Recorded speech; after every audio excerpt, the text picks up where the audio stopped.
اعوذ باللہ من الشیطان الرجیم، بسم اللہ الرحمن الرحیم وبہ نستعین۔ یہاں ایک کتاب چھپی ہے جس کا ٹاپک ہے 3 دقیقے در قیامت، یعنی قیامت کے 3 منٹ۔ اس کتاب میں جو مطالب بیان کیے گئے ہیں وہ یہ ہے کہ ایک سپاہی، ایرانی سپاہی جو جنگ میں مجروح ہو جاتا ہے اور آپریشن کے دوران اس کا انتقال ہو جاتا ہے، اور 3 منٹ تک اس کی روح اس کے بدن سے جدا ہو جاتی ہے، اور اس کا دل، اس کا دماغ کچھ بھی کام نہیں کر رہا ہوتا، اور ڈاکٹرز کی بہت کوشش کرنے کے بعد پھر وہ واپس زندہ ہو جاتا ہے۔ اور پھر اس 3 منٹ میں اس شخص پہ کیا کیا گزری ہے اس کا بیان ہے۔ تو میں کوشش کروں گا کہ ان مطالب کو اب تک پہنچاؤں، اور آپ ان مطالب کو سنیں اور انشاءاللہ اس سے درس حاصل کریں۔ یہ ایک ایسے شخص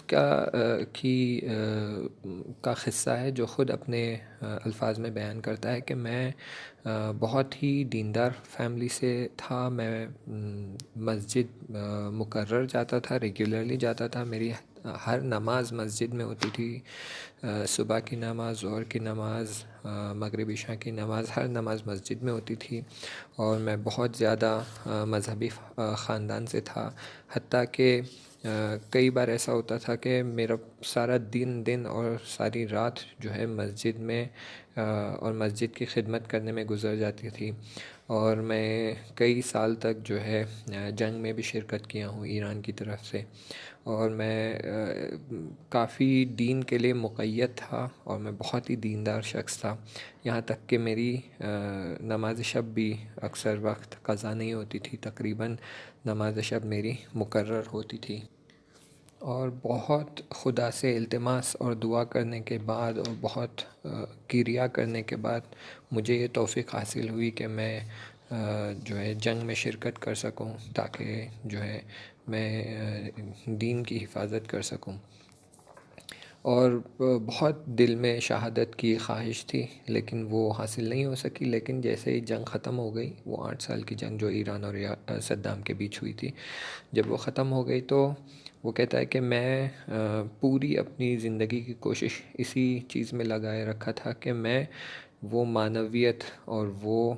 نورانیت کو حاصل کروں، اور خود کی نفس کو پاک کروں، اور اسی کام میں لگا رہوں، کیونکہ میں جانتا تھا کہ اگر شہادت کا راستہ اور شہادت مجھے حاصل کرنی ہے تو مجھے پہلے جہاد اصغر یعنی شہید ہونے سے پہلے جہاد اکبر میں کامیاب ہونا ہے، جو کہ نفس کی پاکیزگی ہے، اور اسی کو حاصل کرنے کے لیے میں بڑی کوششیں کرتا تھا، تاکہ اگر میں جہاد اکبر میں کامیاب ہو جاؤں تو پھر میں جہاد اصغر میں بھی بہت آسانی سے کامیاب ہو جاؤں گا۔ میں اپنی زندگی اتنی احتیاط سے بتاتا تھا کہ اگر میں گھر سے مسجد بھی جا رہا ہوتا تو میں اپنا سر نیچے رکھ کر جاتا، تاکہ میری نگاہ کوئی نامحرم شخص پہ نہ پڑ جائے، اور کسی طرح کے گناہ میں مبتلا نہ ہو جاؤں۔ اور پھر ایسا ہوا کہ ایک شب میں تنہا تھا، اور خدا کی بارگاہ میں نماز پڑھ کر بہت رو رو کر گریہ کر کے میں نے دعا کیا کہ خدایا مجھے حفظ کرنا، میں ابھی صرف 17 سال کا ہوں، اور مجھے بہت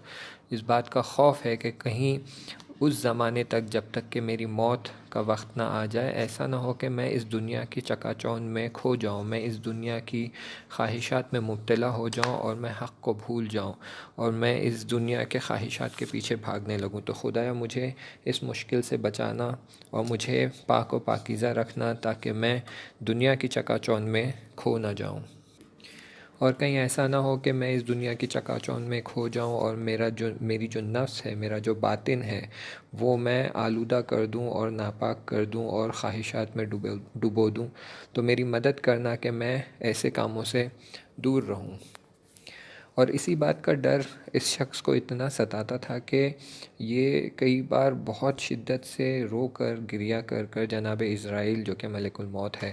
ان سے دعا کرتا تھا کہ اے ملک الموت، میری موت کو دیری نہ کرے، جلد آ جائے اور میری روح کو قبض کر لے، اور خدا کی بارگاہ میں بھی یہی دعا کرتے تھے کہ مجھے موت جلد سے جلد دے دے، تاکہ اس دنیا میں زیادہ مدت رہنے کی وجہ سے کہیں میں گناہوں میں مبتلا نہ ہو جاؤں۔ پھر چند روز بعد کچھ ایسا ہوا کہ کچھ افراد کو مسجد کی طرف سے پروگرام بنایا گیا کہ کچھ افراد جو پہلے مشہد نہیں گئے ہیں ان کو مشہد لے جایا جائے۔ تو یہ شخص بھی کیونکہ مسجد کے ممبر تھے تو انہوں نے بھی بہت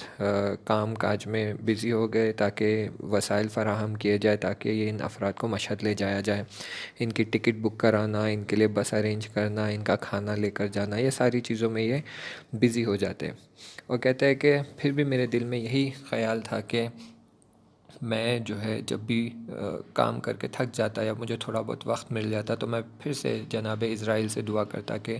اے ملک الموت، آپ مجھے اس زندگی سے جلد چھٹکارا دیں اور میری موت کو نزدیک کر دیں۔ پھر وہ کہتے ہیں کہ میں کیونکہ بہت میری عمر کم تھی، 17-18 سال تھی، تو میں جانتا نہیں تھا کہ اہل البیت نے اس معاملے میں ہم سے کیا نصیحت کی ہے، کہ جو کہ بعد میں انہیں پتہ چلا کہ اس طرح کی دعا مانگنا صحیح نہیں ہے۔ تو یہاں اعتراف کرتے ہیں کہ کیونکہ میں نہیں جانتا تھا اس لیے ایسی دعا کرتا تھا، لیکن جب بعد میں پتہ چلا تو مجھے اس بات کا افسوس ہوا کہ میں اس طرح کی دعا مانگتا تھا۔ پھر وہ کہتے ہیں کہ ایک دن میں بہت کام کر کے تھک گیا تھا، اگلے دن کاروان کو لے کر نکلنا تھا، پنجشنبے کا دن تھا اور آج کا دن چہارشنبے وینسڈے کا دن تھا، تو بہت کام کر کے تھک گیا تھا، تو میں گھر آ کر سو گیا اور آدھی رات کو اٹھا، پھر میں نماز شب پڑھا اور سو گیا، اور کچھ ہی دیر بعد میں نے خواب میں دیکھا کہ ایک بہت ہی زیبا اور بہت ہی ہینڈسم دکھنے والا شخص میرے نزدیک آتا ہے اور کہتا ہے کہ کیوں مجھے اتنا یاد کرتے ہو، کیوں مجھے اتنا بلاتے ہو، مجھ سے کیا کام ہے تمہیں؟ تو یہ شخص کہتا ہے کہ وہ شخص اتنا خوبصورت اور اتنا زیبا تھا کہ ایک تو اس کی زیبائی اور خوبصورتی کی ہیبت کی وجہ سے میں اپنی جگہ سے ہل نہیں پایا، لیکن اسی ہیبت کی وجہ سے میں ان کے سامنے ادب سے کھڑا ہو گیا اور انہیں سلام کرنے لگا۔ یہ وہی خواب کی حالت میں وہ اس شخص کو سلام کرتے ہیں۔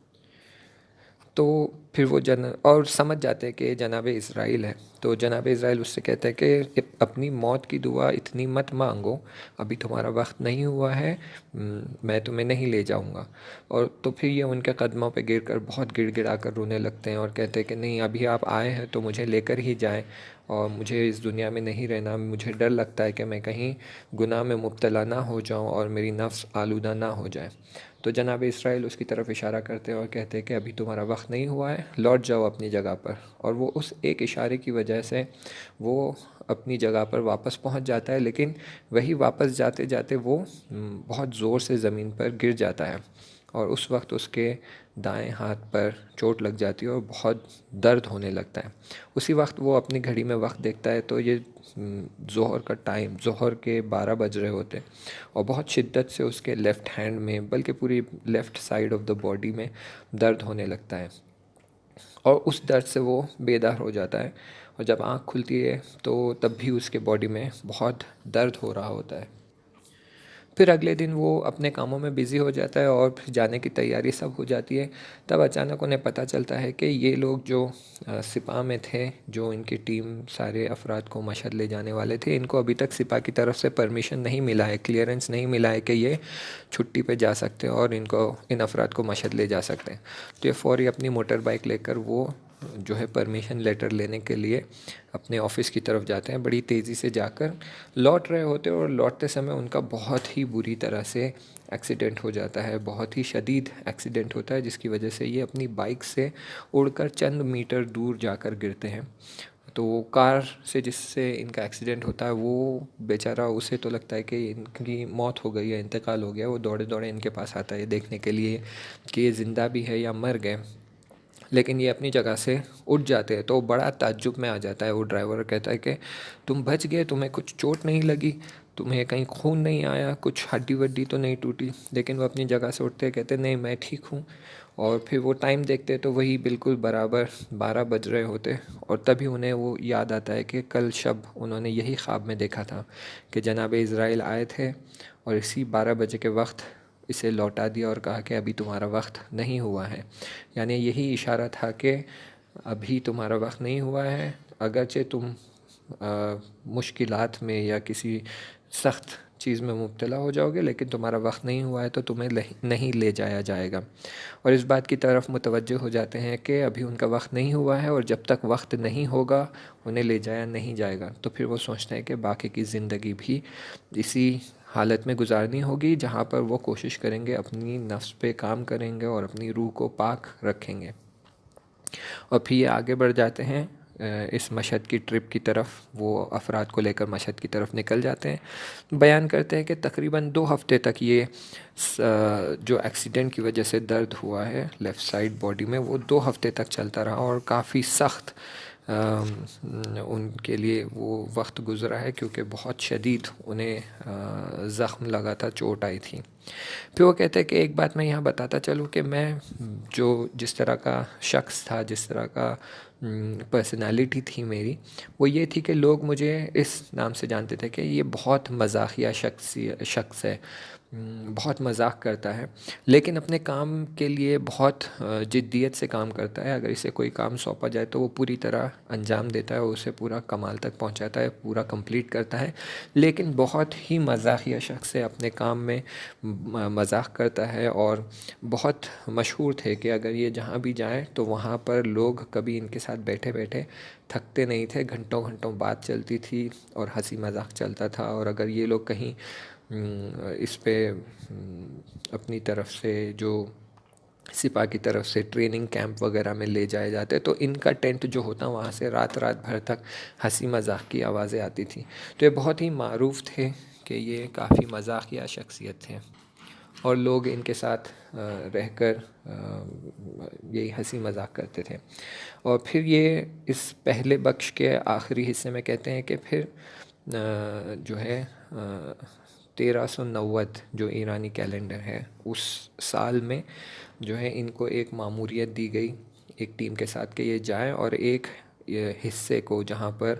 جو ہے امریکی سولجرز اور عراقی سولجرز کی طرف سے کچھ امریکی سولجرز لکھا ہوا ہے، امریکی سولجرز کی طرف سے کچھ حملہ کیا گیا ہے افراد پر. تو وہاں جا کر وہ امریکی سولجرز کو بھگائیں اور اس منطقے کو آزاد کریں. تو پھر وہ اپنی ٹیم کے ساتھ اس منطقے کو آزاد کرنے کے لیے نکل جاتے ہیں. اور اس عملیات میں یہ آپریشن جو ان کو انجام دینا تھا، اس میں وہ گھائل اور مجروح ہو جاتے ہیں. انشاءاللہ میں آگے کی بحث، آگے کا مطلب جو ہے، جو نیکسٹ چیپٹر ہے اس کا، وہ میں نیکسٹ ریکارڈنگ میں آپ کو بھیجوں گا. میں چاہتا ہوں کہ آپ یہ سنیں تاکہ آپ کو سمجھ آئے کہ یہ بات جو ہے، یہ کوئی دنیا میں جو ہم ہر کام کرتے ہیں، جہاں خداوند متعال نے ہمیں قرآن کی آیتوں سے بار بار آگاہ کیا ہے اور کہا ہے کہ تم اگر ذرے بھر کی بھی نیکی کرو گے تو اس کا ثواب تمہیں ملے گا، اور ذرے بھر کی بھی برائی کرو گے یا گناہ کرو گے تو اس کا عذاب بھی اور اس کا حساب کتاب بھی کیا جائے گا. تو یہ بالکل آپ اس کو جتنا سیریسلی لے سکتے ہیں لیں، کیونکہ اس قصے کے بعد آپ کو سمجھ میں آئے گا کہ وہاں جب ہم جاتے ہیں تو وہاں کا معاملہ اتنا آسان اور اتنا سادہ نہیں ہے. انشاءاللہ میں اور دوسری باتیں دوسرے لیکچرز کے ساتھ بتاؤں گا. فعلاً آپ یہ لیکچر سنیں، انشاءاللہ کچھ دن بعد میں آپ کو دوسرے چیپٹر کی ریکارڈنگ بھیجوں گا انشاءاللہ تعالی.